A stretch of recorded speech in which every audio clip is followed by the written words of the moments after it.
చెలో నాగార్జున సాగర్ అనేటువంటి కార్యక్రమానికి శ్రీకారం చుట్టారు. విజయసుమార్ రెడ్డి గారు నల్గొండ జిల్లా పార్టీ ప్రెసిడెంట్, నేను అప్పుడు నల్గొండ ఇన్ఛార్జ్ను. ఆ రోజు పెద్ద ఎత్తున ఇక్కడి నుంచి తరలిపోయినా. నల్గొండ జిల్లా నుంచి రైతాంగం వచ్చిండ్రు, హైదరాబాద్ నుంచి నాయక శ్రేణులు, కార్యకర్తల శ్రేణులు కేసీఆర్ను అనుసరించినారు. నాగార్జున సాగర్ డ్యామ్ దగ్గరికి పోయి అక్కడ మాట్లాడేటువంటి టైంలో జయశంకర్ గారు వాడినటువంటి ఒక పదం ఎంత విస్ఫోటనానికి దారితీసిందంటే, ఆయన ఏమన్నారంటే అలవోకగా అట్లా మాట్లాడుతూ మమ్మల్ని ముంచి మా కోసం కట్టిన ప్రాజెక్టు అది ఎగువన కట్టాల్సింది దిగువన కట్టి మా నోట్లో మట్టి కొట్టి మాకు ఇలా నీళ్లు రాకుండా చేసి ఇన్ని అవస్థలు పెడుతున్నటువంటి ఈ ప్రాజెక్టు, మరి మాకు నీళ్లు దక్కనప్పుడు మా గొంతెండుతుంటే మా కడుపు కాలుతూ ఉంటే మాకు నీళ్లు దక్కనటువంటి ఈ ప్రాజెక్టు మాకు ఉంటేం లేకుంటేమి ఆగ్రహించిన తెలంగాణ రైతులందరం కలిసి తలా ఓ పిడికెడు మట్టి తెచ్చి నాగార్జున సాగర్లో పడేస్తే ప్రాజెక్టే లేకుండా పోతుందని చెప్పి శపించే ధోరణితో మాట్లాడినారు. అంటే అది ఎంత ఆలోచింపజేస్తుందంటే, అక్కడ ఉపన్యాసం అయిపోయి రిటర్న్ అవుతున్నాము, చంద్రబాబు నాయుడు గారు అత్యవసరంగా జీవో విడుదల చేసి క్యాన్సిల్ చేసి కుడి కాలువల మాదిరి ఎడమ కాలువలు కూడా ప్రభుత్వమే బిల్లులు కడుతుందని చెప్పి మేము దారిలో వస్తుంటేనే ప్రభుత్వం తన యొక్క నిర్ణయాన్ని మార్చుకున్నది. అది ఒక అంశాన్ని చాలా గంభీరంగా లోతుగా ప్రజల్లోకి తీసుకుపోవడానికి ఉపయోగించేటువంటి ఆయన భావజాలం, ఆయన పదజాలం, దానికి ఉన్న పదును అంత గొప్పది. ఇక తలా తోక లేకుండా వయస్సు కానీ ఆనాడు ఉండేటువంటి రాష్ట్రం సిద్ధించకంటే ముందు చంద్రబాబు నాయుడు తర్వాత మనతో పొత్తు పెట్టుకొని అధికారంలోకి వచ్చినటువంటి కాంగ్రెస్ రోజుకో ఒక భాష్యం, రోజుకో ఇంటర్ప్రిటేషన్, రోజుకో వ్యాఖ్యానం, ఒక్కొక్కడోలాగా ఈ కాఫీయా ఇన్స్టెంట్ కాఫీ అని రేణుకా చౌదరి అంటది, ఇది చాక్లెట్ అని ఇంకోడు అంటాడు, ఇది బహుమానం అని ఇంకోడు, రకరకాలుగా పిచ్చి పిచ్చిగా మాట్లాడేటువంటి సందర్భం. ఇక ఏకంగా ఒకసారేమో రాజశేఖర రెడ్డి 100 కోట్ల జనాభా ఒప్పుకుంటేనే కదా తెలంగాణ వచ్చేదని విరవిగి మాట్లాడాడు.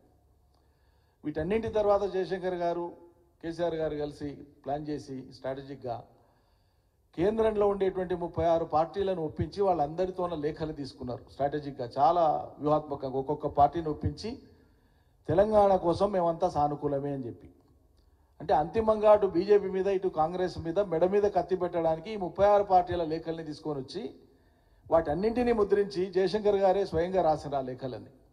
ప్రతి పార్టీకి రాసిన లేఖ ఆయన రాసింది, ఆయన డ్రాఫ్టే. ఆయన డ్రాఫ్ట్ చేస్తే కేసీఆర్ గారు చూసి అప్రూవ్ చేస్తే కేసీఆర్ గారు సంతకం పెట్టేది. అట్లా ఆ లేఖలన్నీ రాసినప్పుడు నేను ఒకడిని, చారిసాబు ఉన్నారు, మేమంతా ఉన్నవాళ్ళమే, అన్నింటికి సాక్షాభూతులం మేము. ఆ లేఖలన్నీ రాసి వాటన్నింటిని ప్రింట్ చేసి కన్సెన్సెస్ కాక వాట్ ఎల్స్ ఇట్ ఈజ్ అని చెప్పి 100 కోట్ల మంది ఒప్పుకోవడం కాక ఇది ఏమవుతుంది అని చెప్పి ఒక ప్రశ్న వేసి ఆ పుస్తకం ప్రింట్ చేసి మన్మోహన్ సింగ్కి, సోనియా గాంధీకి పంపించేస్తే వాళ్ళు ఆమ్లెస్ అయిపోయినారు, డిజామ్ అయిపోయినారు, ఆయుధం లేదు ఇంకా వాళ్ళకి ఏం మాట్లాడడానికి. అది ఎంత పెద్ద రాజకీయ ఒత్తిడి, అది చూడడానికి చిన్న అంశంలాగా అనిపిస్తుంది. అంటే 100 కోట్ల జనాభా ఒప్పుకోవాలని మాట్లాడినటువంటి వెకిలి మాటలకు మనం ఏదో జవాబు మాటల రూపంలో, ఆర్గ్యుమెంట్ రూపంలో చెప్పడం కాదు, ఒక చర్య, ఎటువంటి చర్య ద్వారా వాళ్ళ నోళ్లు మూయించవచ్చు, వాళ్ళని బిలిటిల్ చేయొచ్చు, వాళ్ళ యొక్క స్థాయి సంస్కారం ఎక్కడుందో తెలియజేయచ్చు అని చెప్పి ఎంత ఉన్నత పోరాట రూపాలకు ఆయన ఆలోచన చేసేదంటే అందులో అంశం యొక్క సాంద్రత ఉంటుంది, కన్విక్షన్ ఉంటుంది, గాంభీర్యం ఉంటుంది, మానవత్వం ఉంటుంది, మొత్తం సమాజాన్ని ఒప్పించేటువంటి ఒక లక్షణం ఉంటుంది. అట్లా తనకు ఉండేటువంటి పూర్వపు అనుభవాలు,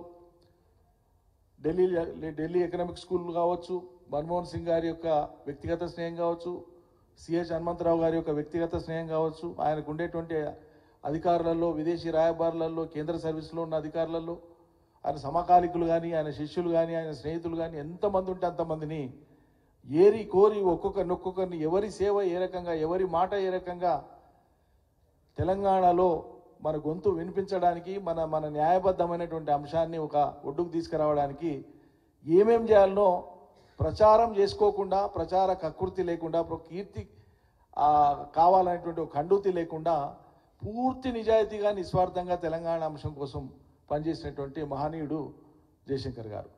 దేశపతి గారు అన్నట్లు ప్రకటన వచ్చినాడు, ప్రకటన కేంద్ర ప్రభుత్వం ఏం చేయాలనో ఫోన్లో చిదంబరానికి డిక్టేట్ చేసింది జయశంకర్ గారు. ఇది లోకానికి తెలవదు.